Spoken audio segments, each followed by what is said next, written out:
मी यशासाठी पहिले पाऊल उचलणारच. ही कथा आहे प्राचीन ग्रीस मधील अथेन्स या शहरामधील डेमॉस्थिन्सची. डेमॉस्थिन्स त्यांचे वडील खूप श्रीमंत होते.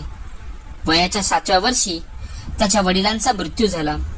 कुटुंबातील 3 व्यक्तींनी डेमॉस्थिन्सची जबाबदारी स्वीकारून त्याचे संगोपन केले. पण त्याचा उद्देश कधीच वाईट नव्हता. या तिघांनी वारका हस्तामुळे डेमॉस्थिन्सला मिळाली सर्व संपत्ती व पैसा हडप करून त्याचा छळ सुरू केला.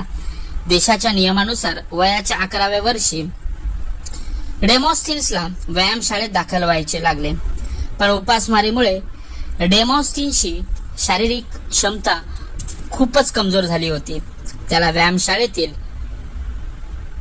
कठोर शारीरिक मेहनत झेपणार नाही, कारण तो एक अशक्त मुलगा होता असा शेरा त्याला देऊन त्याला प्रवेश नाकारण्यात आला. त्याच्या आवाजावर परिणाम झाला होता. त्याचे श्वासावरही नियंत्रण नव्हते. त्यामुळे डेमॉस्थिन्स तोत्रा बोलायचा. एकीकडे फसवणूक, दारिद्र्य, उपासमार व समाजाकडून अवहेलना यामुळे डेमॉस्थिन्स निराश झाला. एक दिवस त्याने आपल्यावर होणाऱ्या अन्यायाला सामोरे जाण्याचे ठरवले.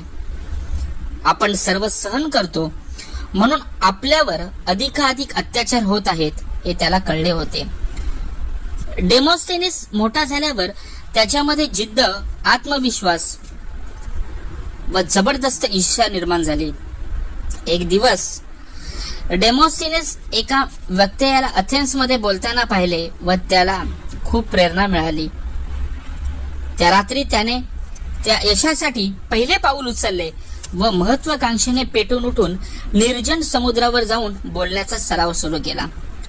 तो वक्तृत्व कलेच्या प्रेमात पडून तासनतास सराव करू लागला.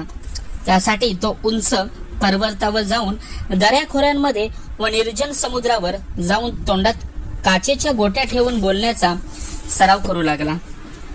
त्याने अभ्यास करण्याच्या दृष्टिकोनातून जमीन खणून एक गुहा तयार केली.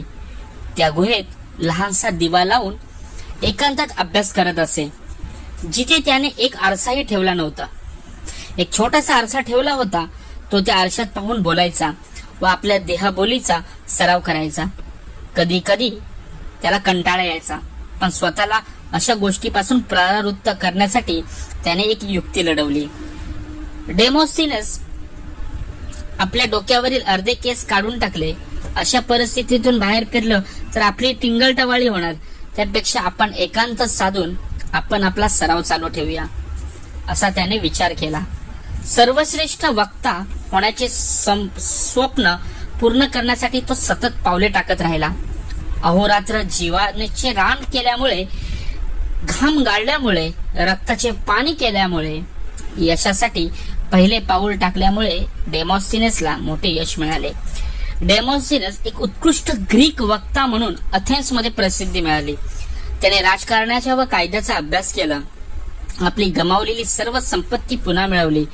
त्याने आपल्या दर्जेदार वक्तृत्वामुळे मेसोडियनच्या दुसऱ्या फिलिप्स विरुद्ध लढा दिला.